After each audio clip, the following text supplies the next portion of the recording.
நாடெங்கிலும் பல்வேறு மாநிலங்களில் நடைபெறும் எஸ்ஐஆர் பணிகளை கண்காணிக்க சிறப்பு பார்வையாளர்கள் நியமனம் செய்து தேர்தல் ஆணையம் உத்தரவு பிறப்பித்திருக்கிறது. இது தொடர்பான முக்கிய செய்தியை பார்த்து வருகிறோம். கூடுதல் விவரங்களை வழங்க இணைகிறார் எமது செய்தியாளர் வெங்கடேசன். வெங்கடேசன், வணக்கம். எதன் அடிப்படையில் இந்த உத்தரவானது பிறப்பிக்கப்பட்டிருக்கிறது? இந்த சிறப்பு பார்வையாளர்களுடைய பணி எப்படி இருக்க போகிறது? விரிவான தகவல். வணக்கம். மேற்கு வங்கம், தமிழ்நாடு, உத்தரப்பிரதேசம், குஜராத், கேரளம், மத்திய பிரதேசம், சத்தீஸ்கர், ராஜஸ்தான் ஆகிய மாநிலங்களில் வாக்காளர் பட்டியல் சிறப்பு தீவிர திருத்த பணிகள் என்பது தற்போது நடைபெற்று நிறைவடையக்கூடிய அந்த சூழலில் பல்வேறு விமர்சனங்கள், குறிப்பாக அந்தந்த மாநிலங்களில் எதிர்கட்சிகளும் ஆளுங்கட்சிகளும் பல்வேறு விமர்சனங்களை வைத்துள்ள நிலையில் சிறப்பு பார்வையாளர்களை தேர்தல் ஆணையம் தற்போது நியமித்துள்ளது.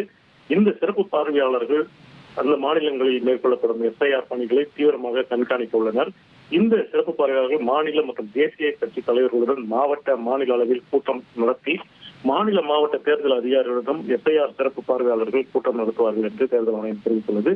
மேலும் இந்த பார்வையாளர்கள் 2 தினங்களுக்குள் அந்தந்த மாநிலங்களுக்கு சென்று வாக்காளர் வரைவு பட்டியல் பிப்ரவரி மாதம் வெளியிடப்படும் வரை அங்கு அந்தந்த மாநிலங்களில் தங்கி இருப்பார்கள் என்றும், இந்த சிறப்பு பார்வையாளர்களின் பணி என்பது குறிப்பாக தகுதி வாய்ந்த வாக்காளர்கள் வாக்காளர் பட்டியலிலிருந்து நீக்கப்படாமல் இருப்பதையும், தகுதியற்ற வாக்காளர் வாக்குப்பட்டியலிலிருந்து நீக்கப்படுவதையும் உறுதி செய்வார்கள் என்று தேர்தல் ஆணையம் வெளியிட்டுள்ள செய்திக்குறிப்பில் தெரிவிக்கப்பட்டுள்ளது.